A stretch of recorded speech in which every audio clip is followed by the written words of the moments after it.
Engaging, natural storytelling voice. Moderate pace, warm and expressive, with a touch of awe. Emphasize cosmic words to inspire curiosity, like a space documentary narrator. The galactic research station Omega-7 didn't orbit a star, it haunted a patch of absolute nothing, a lonely lighthouse in an ocean of forgotten darkness. For Dr. Elara Vance, its sole human xenobiologist, it was less a home and more a mausoleum. The recycled air didn't taste of disappointment, it tasted of silence, the profound, unending silence of extinction. Her job, in the grand bureaucratic language of the Galactic Concordance, was post-mortem evolutionary cataloging. Elara called it being a librarian for the dead. Each day she would preside over the quiet funerals of fallen gods, creatures that had once shattered mountains with their roars, now reduced to shimmering lines of code on her holographic console. She ran a hand through her hair, the faint hum of the station's life support a constant lonely companion. On the display before her, the morning's acquisitions glowed with an ethereal light. First, the genetic ghost of a dreadwing from the obsidian fields of Cygnus X1, a creature of living shadow that hunted by sensing the fear of its prey. Elara updated its status to cosmically defunct, a sterile term for a terror that had once ruled 1,000 starless nights. All that power, she whispered to the silence, just to be undone by a supernova. Next, the fragmented helix of a crystal hide of Tau Ceti, a silicon beast whose armored plates could withstand the heart of a neutron star. Its downfall?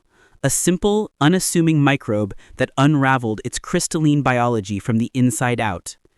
Elara felt a familiar ache, a strange, uniquely human empathy for these bygone titans. She saw not just data, but stories, grand cosmic tragedies played out on a stage of worlds she would never see. Her quiet contemplation was interrupted by a chime, soft but insistent, the kind of polite but unyielding tone that signaled a mandatory directive. A message scrolled across her screen in the precise, emotionless script of her supervisor, Dr. Zylock. All personnel are required to complete certification for the new Evolutionary Heritage Scanner. Compliance is not optional. Elara sighed. The scanner. It was the station's newest obsession, a gleaming monument of alien design that had been installed in the primary lab last week. Dr. Zylock, a being of pure logic in crystalline structure, had spoken of it with something that bordered on reverence. It could, he claimed, trace the faintest echoes of genetic lineage across impossible gulfs of time, finding not just who you were, but who you could have been. To Elara, it sounded like a wonderfully expensive way to generate more paperwork. She approached the machine with the weary resignation of someone about to attend a very long, very tedious meeting. It didn't look like scientific equipment. It looked like an altar, a smooth obsidian monolith that seemed to drink the light around it. It hummed, not with the familiar thrum of technology, but with a deep, resonant tone that felt ancient, as if it were singing a song whose lyrics were lost before the Big Bang. The procedure was simple. Provide a biological sample, let the machine work its magic, and certify that it was in fact working. A glorified fingerprint scan. Elara placed her palm on the cool, dark collection port. She expected a prick, a slight tingle.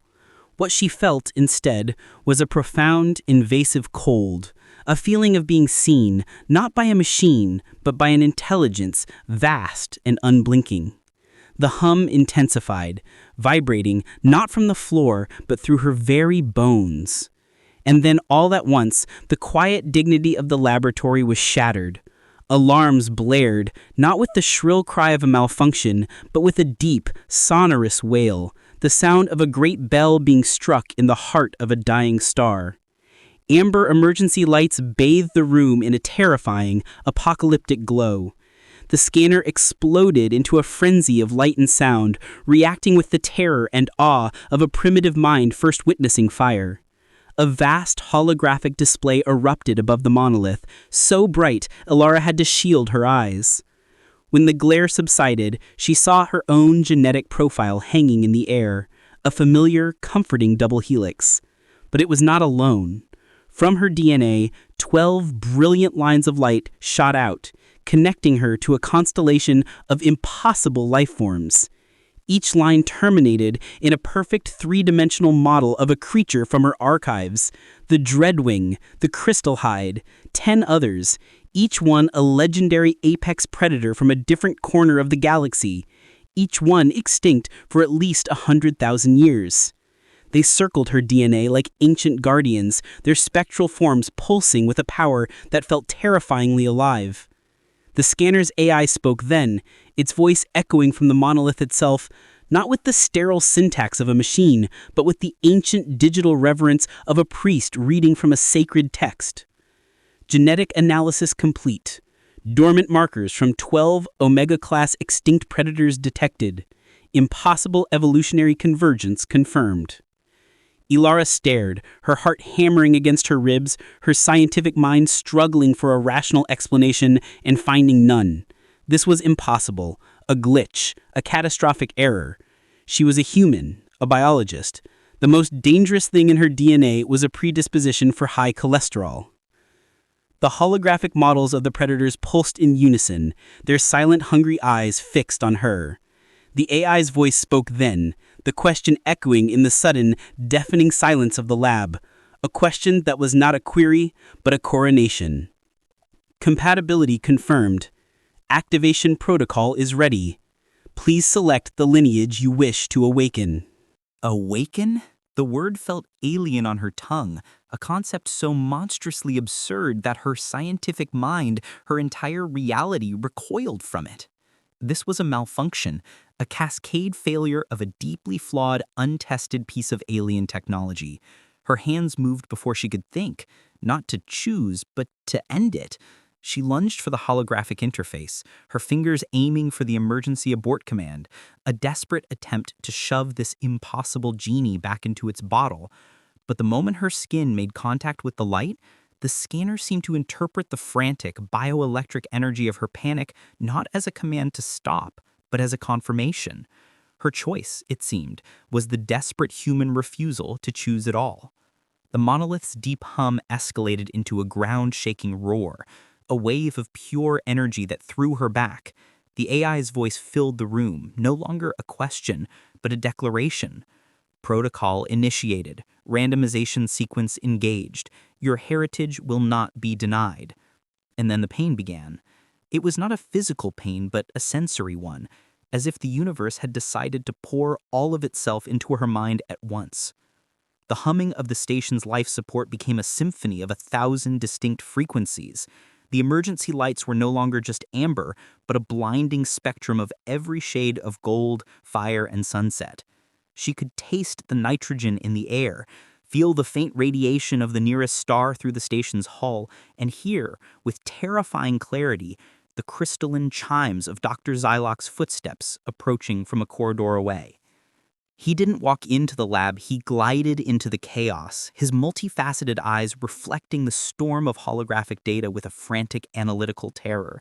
As a being of pure mathematics and logic, Zylok was witnessing an error in the very source code of reality. By the first calculation, what is happening? He breathed, his voice a cascade of soft, discordant chimes. Elara clutched her head, trying to anchor herself in the tidal wave of new information. It thinks I'm them, she gasped, gesturing to the spectral predators still circling her DNA. Zylok drifted closer to the display, his crystalline mind processing the data streams with a speed she could now almost perceive. These are not just markers, Dr. Vance. The scanner is reporting active genetic resonance. This is not a historical record. This is a genesis. As he spoke, the display shifted. The data points of the creature's extinctions began to connect, forming a pattern across a star chart that was chilling in its precision. A wave of dizziness washed over Elara, and for a fleeting second, her vision was not her own. She saw a sky of burning crystal through the eyes of the Tau Ceti beast, not as it was undone by a microbe, but as it was shattered by a silent gray wave of energy that turned everything it touched to dust. The vision vanished, leaving her breathless. They didn't just die, she said, her voice raspy, alien to her own ears. Xylock, look at the timeline. It's not random. They were silenced. The pattern was undeniable, a systematic reaping of apex life across tens of thousands of years. Species separated by 1,000,000 light-years, with no possible connection, all vanished in the same geological blink of an eye, just as they reached an evolutionary peak. This scanner wasn't a research tool. It was a tombstone, a silent monument designed to do one thing: to watch and wait for any sign that one of the ghosts it guarded had somehow impossibly returned to life. The realization dawned on them both in the same horrifying instant. And in that same instant, the resonance of the monolith changed. The ground-shaking roar subsided, replaced by a hum so pure and focused it made the air vibrate. It was no longer drawing power, it was transmitting. A single focused beam of information, cutting through the void of space with the speed of light itself, a flare of life shot from a cosmic graveyard. A new kind of silence fell upon the room, heavier and more dreadful than any before. The alarm stopped, the lights returned to their normal, sterile white. The holographic display faded until only a single pulsing line of code remained. Broadcast complete, acknowledgement pending. Dr. Xylock's crystalline form seemed to shimmer with a frequency that Elara's new senses registered as pure, logical fear. What did it say?" he asked, his voice barely a whisper of chimes. Elara didn't look at him. Her gaze was fixed on the viewport, on the endless, silent darkness outside, but for the first time, it didn't feel empty. She could feel the void, cold and vast, and listening. She knew with a certainty that defied logic, a primal instinct that was not her own, exactly what the message was. She whispered, her voice steady with a terrifying calm. It told them that one of us survived. The silence that followed the broadcast was a living thing. Elara could feel it pressing in, a tangible weight against the station's hull. Time lost its meaning. Hours, or perhaps a day, bled into a seamless flow of sensory integration as her mind frantically built new pathways to process the impossible flood of reality. Sleep was not an escape, but a deeper immersion, a fever dream of genetic code rewriting itself as she lived through fragmented echoes of a dozen lifetimes. The phantom sensation of leathery wings, the taste of ozone on a world with a purple sun, the deep, rumbling satisfaction of a hunt successfully ended. She awoke not to an alarm, but to the sudden, sharp awareness of her own reflection in the dark viewport. The changes were subtle, yet absolute. Her eyes, once a familiar shade of gray, now held a faint inner luminescence, like embers glowing in the dark. Her pupils contracted not just to light, but to shifts in energy and information, her gaze sweeping across the control panels and seeing not just buttons, but the intricate flow of electricity within them. The genetic ghosts were no longer just data. They were becoming a part of her. And it was through their ancient senses that she felt the arrivals. It began not as a sight, but as a feeling, a series of deep rhythmic bruises appearing in the fabric of space-time around the station. The universe itself seemed to hold its breath. Then, one by one, they bloomed out of the darkness. Ships, dozens of them, then hundreds. They did not arrive with the roar of engines, but with a silent, terrible majesty. Her new senses parsed them instantly, translating their forms into intent. The cold, brutalist geometry of the galactic defense fleet, arranging themselves in a perfect tactical sphere of containment. The chaotic, almost frantic energy of the media vessels, a cloud of vultures, desperate for a glimpse of the impossible. And strangest of all, the silent, ancient ships of the pilgrim fleets, arranging themselves in patterns of sacred reverence, their hulls absorbing light like black holes. She had become the center of the universe, and she had never felt more alone. Dr. Xylock found her in the observation lounge. the silent armada, outside painting his crystalline form in a kaleidoscope of reflected light. He no longer looked at her as a colleague, but as a living paradox that had broken his perfect logical world. "The transmissions are overwhelming," he chimed, the sound strained. "The cult of the Silent Hunt hails you as their returned god, the fulfillment of a prophecy 1,000 years old. The academic consortium has filed 17 petitions to have you classified as a sentient cosmic event to be studied. The defense fleet," he paused, the chimes of his voice lowering, "has you classified as a potential Omega-class biological weapon. They are debating whether to study you or to sterilize this entire sector of space." Elara didn't turn from the window. Her gaze was fixed on the lead battleship, a behemoth of gray metal and latent threat. She could almost feel the heartbeat of its commander, a steady rhythm of discipline and fear. "Let me guess," she said, her own voice sounding deeper, more resonant. "They want to talk." As if summoned by her words, a holographic projector in the center of the room flickered to life, coalescing into the stern, unyielding form of a woman in the dark uniform of a fleet commander. Her nameplate read, "Commander Valerius." "Dr. Vance." The commander's voice was iron, forged in 100 battles. "By the authority of the Galactic Concordance, this station is under my command. You will explain what has occurred here." Elara finally turned, her luminous eyes meeting the commander's hologram. Her predator instincts analyzed the woman's posture, the micro-expressions, the faintest tremor in her voice. This was not a commander in control. This was a soldier facing a monster she could not comprehend.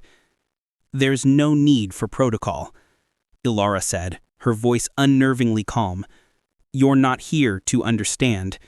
You're here to decide if I am a weapon to be aimed or a bomb to be diffused." Valerius's composure flickered for the briefest of moments. Before she could respond, Zilog interjected, his form gliding forward. "Commander, the scanner's historical archives have revealed a pattern. The species awakening within Dr. Vance, their extinctions were not natural. They were systematic, coordinated." The commander's gaze shifted to Zilog, then back to Elara, a new, dawning horror in her eyes. The pieces were connecting for everyone at once. The ancient predators, the systematic extinction, the scanner that was not a tool but a beacon. Elara looked past the commander's hologram, past the fleet of onlookers and would-be jailers, and into the deep, true blackness beyond.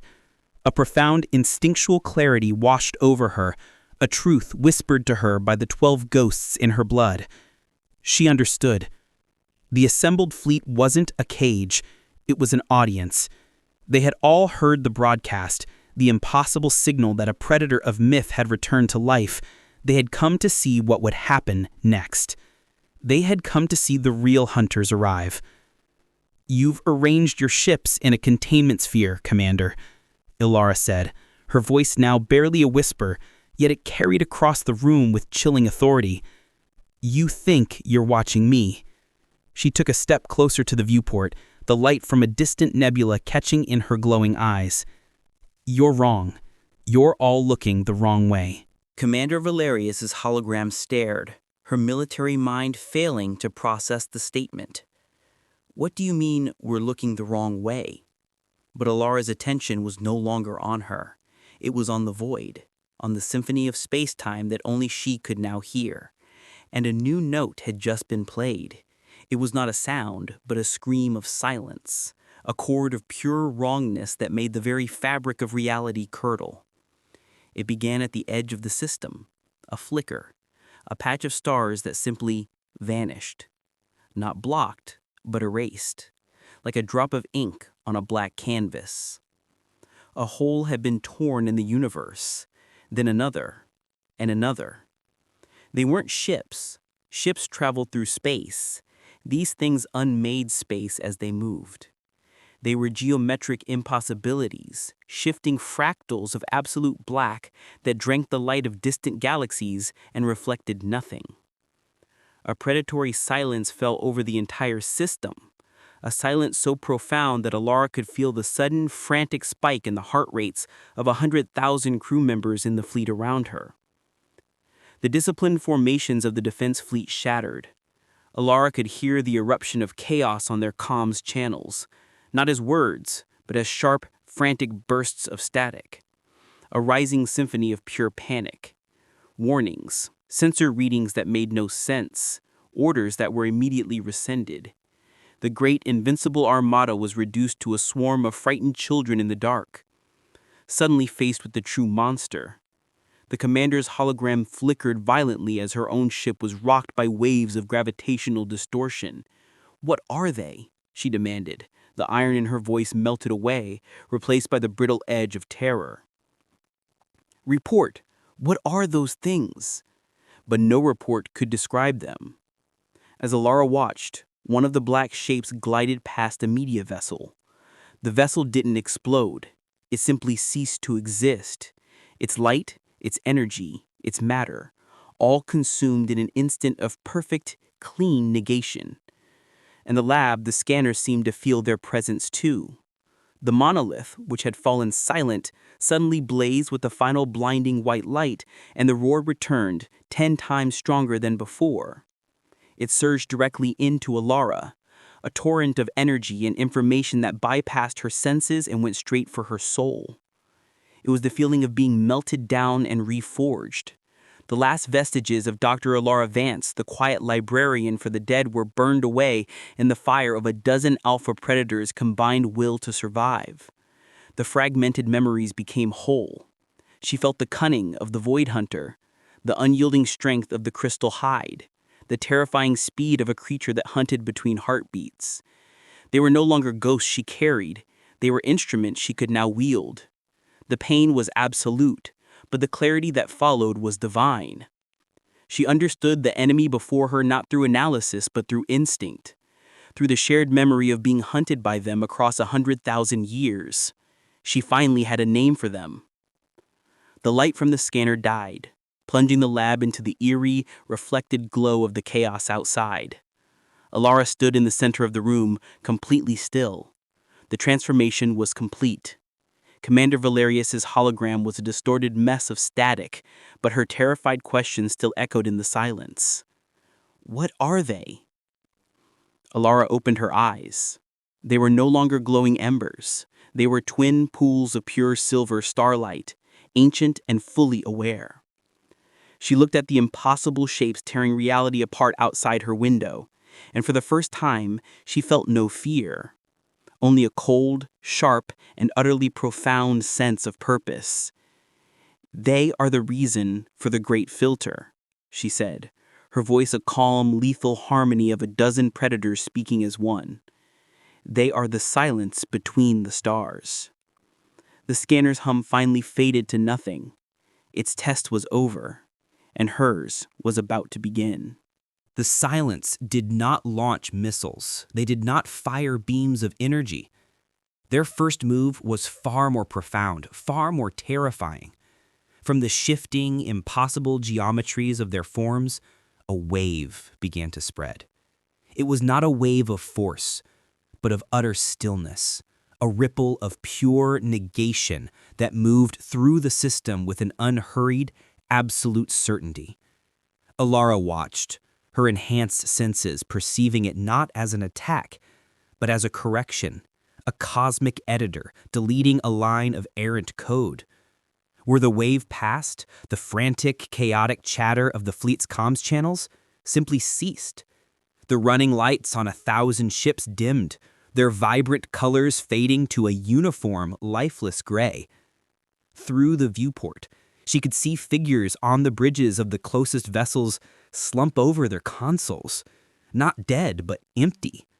Their consciousness, their individuality, their very will to exist smoothed away into nothing.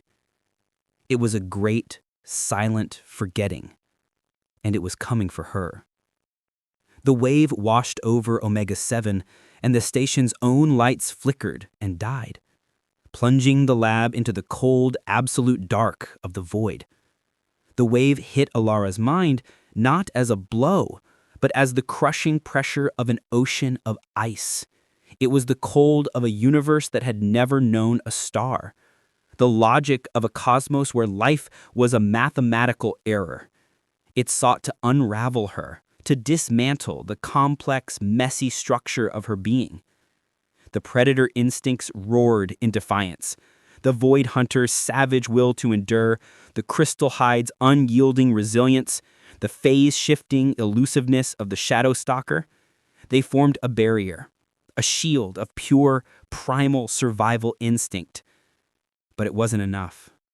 She could feel the shield cracking, the cold seeping through, beginning to erase the edges of who she was. The predators knew how to fight, but they did not know how to fight nothingness itself. But behind them, cowering and insignificant, was the last remnant of Dr. Elara Vance, the human. And the human mind, the ghost in the machine, did something none of the predators could. It remembered. It remembered the illogical warmth of sunlight on skin, the taste of coffee on a Monday morning, the irrational sting of tears while listening to a piece of music, the pattern of a sarcastic joke, the fierce, pointless love for creatures dead for 1,000,000 years. It remembered paradox and contradiction, faith and despair, art and absurdity. While the predators presented a shield of unified, logical defiance, the human soul unleashed a storm. It was a cacophony of everything the silence was not. Messy, emotional, inefficient, and beautifully, stubbornly chaotic. Elara didn't block the wave. She became a paradox that the wave could not compute. She became the embodiment of a question that had no logical answer. And the silence, for the first time in 1,000,000,000 years, faltered. The wave of pure negation, the tool that had silenced gods and pruned galaxies, broke against the shores of her consciousness. The pressure receded. The space around Omega-7 became an island of defiant, vibrant reality in an ocean of encroaching nullity. The impossible black shapes stopped their advance. The great forgetting was held at bay by a single, impossibly complex human soul. And then, a new presence filled her mind. It was not a voice. It was a pure, cold, and utterly bewildered concept, a block of information transmitted directly into her consciousness. It was the first word spoken by the silence in eons, and it was not a threat, but a question. Query. The pattern of your existence is a logical impossibility, a symphony of noise. What are you